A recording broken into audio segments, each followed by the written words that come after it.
In this video, we're going to discuss about compact set.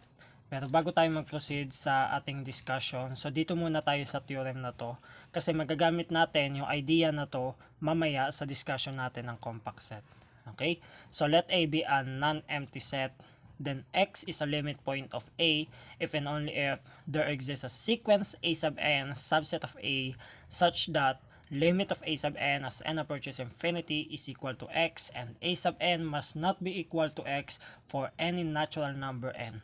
So ano yung gustong sabihin ng theorem na to?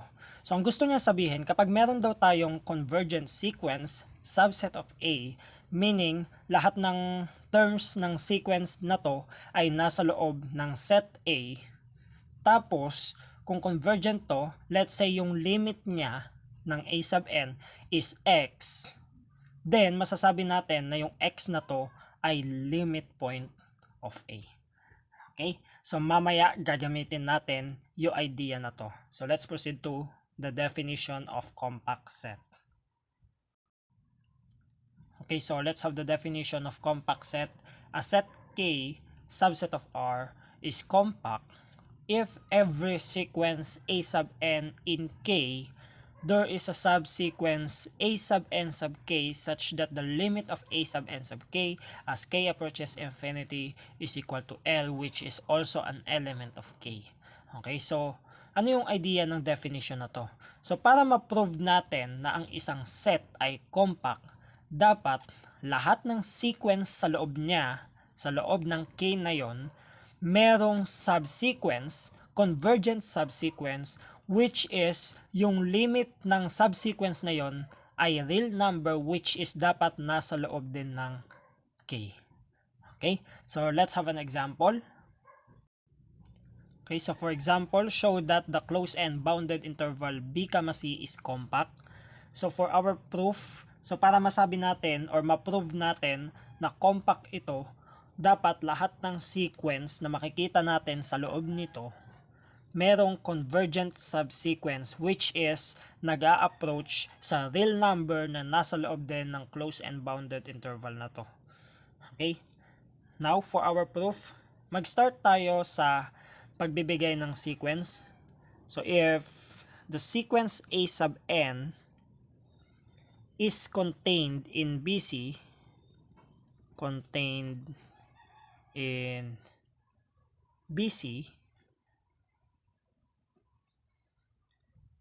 then, since yung sequence natin ay nasa loob ng closed and bounded interval, then masasabi natin na yung sequence na to ay bounded. Okay? So then, the sequence A sub n is bounded. At kung bounded to, kung maaalala nyo yung Bolzano-Weierstrass theorem, so by Bolzano-Weierstrass theorem, so kapag bounded ang sequence, meron siyang convergent subsequence. Okay? So we can find a convergent subsequence, let's say A sub n sub k of A sub n. Ayan. Then, ang goal na lang natin, dapat yung convergent subsequence na to ay nag-a-approach sa real number, which is dapat ay nasa loob din nito. Okay? But, na-prove na natin na ang closed and bounded interval ay closed set. Okay? So, since the closed and bounded interval BC is a closed set, then, by definition ng closed set, lahat ng limit point ay nasa loob niya. Okay? So, every limit point is in the closed and bounded interval b, c. Okay? Thus, kung yung lahat ng limit point ay nasa loob ng BC, kung matatandaan nyo yung theorem na dinefine natin kanina, na yung masasabi nating limit point siya kapag yung sequence nag-a-approach sa kanya. Okay? So since yung sequence na to ay convergent, so may ina-approach siya dun sa real number, at yung real number na i-approach neto, syempre limit point yon. Okay? So kung limit point yon at itong limit point ay nasa loob nito, so ibig sabihin itong convergent subsequence na to ay nag-a-approach sa isang value which is nasa loob nito. Okay? So thus, the limit of the subsequence a sub n sub k is also in the closed and bounded interval PC. So ganun lang siya kasimple. Now let's have characterization of compactness in R. A set K subset of R is compact if and only if it is closed and bounded. So magagamit natin to para ma-prove kung ang given set ay compact or not. So bukod dun sa definition, pwede natin gamitin to. So ang gagawin lang natin, ipoprove lang natin na ang given set ay closed set tsaka bounded. Okay? Kapag na-prove natin siya na closed and bounded, then sigurado tayo na ang given set na yon ay compact. Okay? So bago natin gamitin yung theorem na to, i-prove muna natin to. So as you can see, by conditional siya. So ibig sabihin, meron tayong dalawang cases kaagad. I-assume natin na yung given set K is compact, tapos ipoprove natin na closed and bounded siya. And then for case 2, i-assume naman natin na ang given set ay closed and bounded, tapos ipoprove naman natin na compact siya. Okay? So, dun muna tayo sa first case. I-assume natin na yung K ay compact, tapos ipoprove natin na closed and bounded ang set. Okay, so for case 1, let K subset of R be a compact set. Then, we have to show that K is closed or closed set and bounded. Okay, so dito muna tayo sa close. I-prove natin na yung K ay close. So mamaya yung sa bounded naman. Okay, so let X be a limit point of K. Then based sa theorem natin kanina, kung limit point itong X, then may mag-e-exist na sequence A sub n which is subset of K. So there exists a sequence A sub n subset of K such that yung limit ng sequence na yon, limit ng A sub n as n approaches infinity is X. Kasi nga yung X natin, siya yung limit point ng K. Okay, so base sa theorem kanina. Then dapat mapakita natin, para masabi natin na yung K is close, dapat mapakita natin na yung X ay element ng K. Kasi yung X na to, limit point. So meaning, para masabi natin kasing close, dapat laman niya lahat ng limit point. Okay? Now, since yung K ay compact set, by definition ng compact set, so by definition of compact set, then may mag-e-exist yung sequence na A sub n, merong convergent subsequence. So sequence A sub n has a convergent subsequence, let's say A sub n sub k. And since yung sequence natin na A sub n ay nagko-converge sa X, okay, so since yung A sub n ay nagko-converge sa X, then yung sigurado tayo na yung subsequence niya magko-converge din yan sa X. Okay, so meron tayong theorem niyan sa advanced calculus na kapag yung convergent sequence merong subsequence, then yung subsequence na yon ay magko-converge din kung saan nagko-converge yung original sequence. Okay? So yung sequence nagko-converge sa X, so sigurado tayo na yung subsequence niya or meron siyang subsequence na nagko-converge din sa X. Okay, so nakalimutan ko lagyan ng then by definition of compact set, definition of compact set, saan nagko-converge ang subsequence sa loob ng K. Sa real number na nasa loob ng K. Ibig sabihin, itong X na to, kung saan nagko-converge yung subsequence, ay nasa loob ng K. Okay? By definition of compact set. Okay? Yung X is element ng K. Which is yun yung gusto nating ipakita. So this proves that K is closed. Okay? So doon naman tayo, i-prove naman natin na bounded siya. By contradiction na lang tayo. So suppose yung K natin is unbounded. So kailangan makapagpakita tayo ng contradiction dito. Then for all n element of set of natural numbers, kaya nating mag-produce ng a sub n. So we can produce a sub n element of K such that the absolute value of a sub n is greater than n kasi nga unbounded siya. Okay? So this follows that the elements of the subsequence a sub n sub K of a sub n satisfies absolute value of a sub n sub K greater than n sub K. Okay, kasi nga ito subsequence lang naman ng sequence, meaning yung mga terms nito ay galing din dito sa terms ng sequence ng a sub n. Okay, kaya masasatisfy niya yung katulad dito. Okay, so thus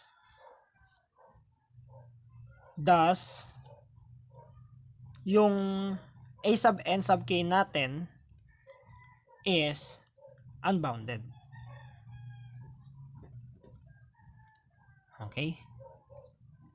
Now, kung unbounded yung a sub n sub K, it follows that yung a sub n sub K does not converge.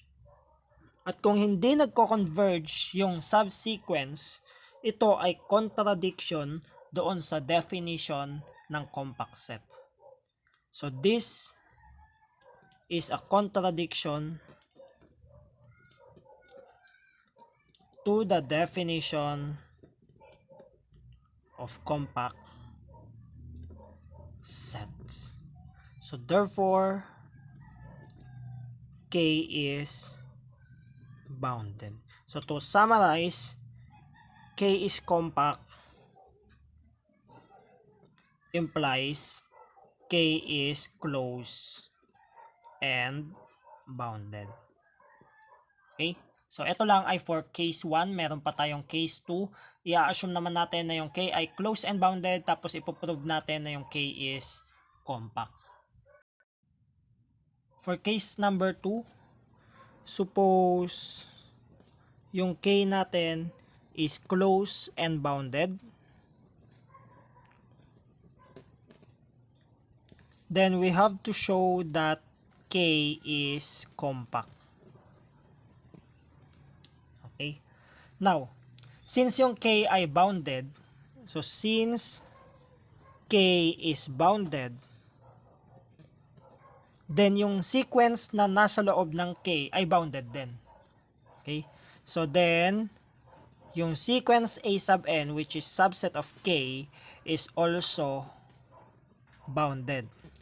So para ma-imagine nyo, kung bounded ang ating K, may mag-e-exist na real number M such that, di ba yung sequence ay subset ng K, then kung bounded ang K, then ito ay subset ng open interval negative M, M.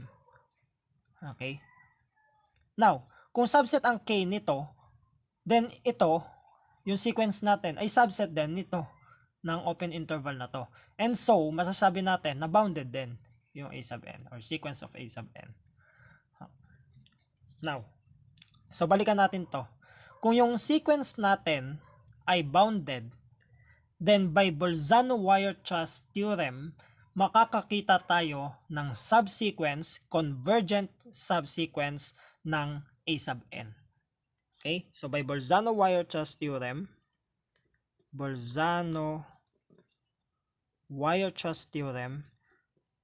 so sa mga nakalimot na ng Bolzano-Weierstrass theorem, so meron akong discussion yan doon sa advanced calculus. Pwede nyong reviewin yan doon.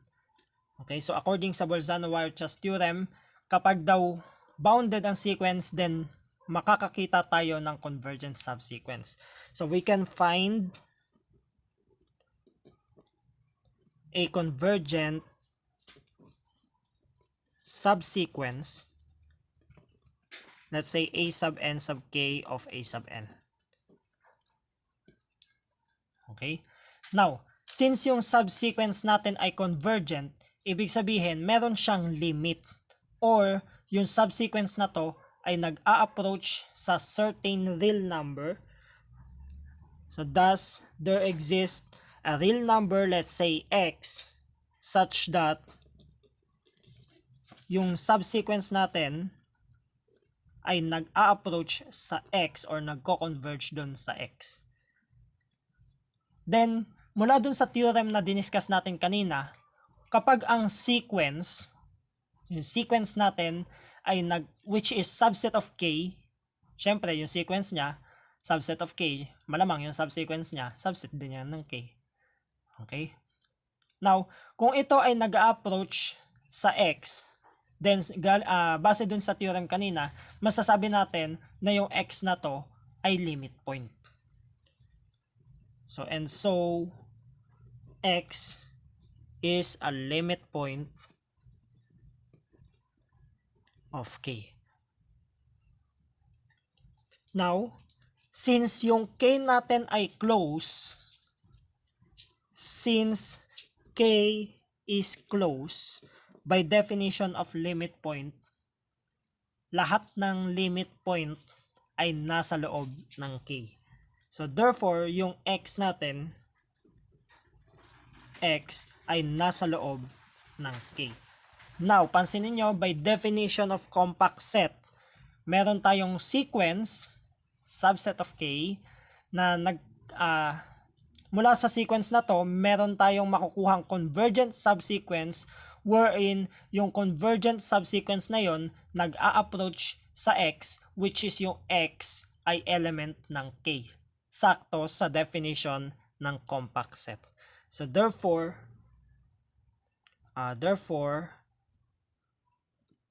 k is compact. So i-summarize natin, k is close and bounded implies k is compact. So, okay na tayo sa case 1 and case 2. Therefore, kapag compact ang isang set, then close and bounded siya. Kapag close and bounded ang isang set, then compact siya. So, na-prove na natin yung theorem. So, this is done. I-apply natin yung characterization of compactness. So, determine if the set is compact or not. So, ang gagawin lang natin, ipapakita na, para masabi natin na compact to, dapat mapakita natin na closed set siya, tsaka bounded. Okay? So, number 1, we have A is equal to set containing 1, 1/2, 1/3, 1/4, and so on. So, masasabi natin na yung A is bounded since for any element of A, yung element na yon ay less than or equal sa 1, greater than or equal sa 0. Greater than 0. So, imposibleng mag-0 yan eh. Okay. So, humanap lang ako ng boundary para dito, para mapakita natin na, para mapakita ko na bounded siya. But, para naman sa close, para sa closed set, kapag kukunin ko yung complement niya, so anong complement nito? That is negative infinity, 0, union 1, infinity, union, the union of 1 over n plus 1, 1 over n as n equals 1 to infinity. So ito yung mga ito yung sa left side, ito yung sa right side, tapos ito yung nasa pagitan ng 1 and 1/2, pagitan ng 1/2 and 1/3, pagitan ng 1/3 and 1/4. Now, kung mapapansin nyo, yung complement niya ay hindi open. Bakit? Meron kasi tayong makikitang ganito. So ito hindi siya open. Okay? Now, since yung A complement is not open, okay? Bakit hindi siya open? Since there is no epsilon, positive epsilon, such that yung epsilon neighborhood ng 0 subset ng A complement. Therefore, yung A is not closed. Kasi according sa closed set, 'di ba? Masasabi natin na closed siya kapag yung complement niya ay open. Pero dahil dito, hindi siya open, so hindi siya closed. Okay? And therefore, yung A is not compact. So, next example. For number 2, B equals the set containing 0, 1, 1/2, 1/3, 1/4. So, halos same lang sa number 1 pero may nadagdag na element yung 0. So, B is bounded. Same reason kanina. Since for any element of B, x is less than or equal to 1, greater than or equal to 0. Then, kapag kukunin natin yung complement ng B, that is negative infinity, 0, open yan. Union 1, infinity, open din yan. Union of, the generalized union of 1 over n plus 1, 1 over n. N equals 1 to infinity. So, ito nga yung mga pagitan ng bawat fraction. And since yung B complement natin ay union of open sets, so open set to, at yung generalized union, open set din yan, kasi open interval. Then, since yung B complement is open, then yung B is closed. So, therefore, B is compact.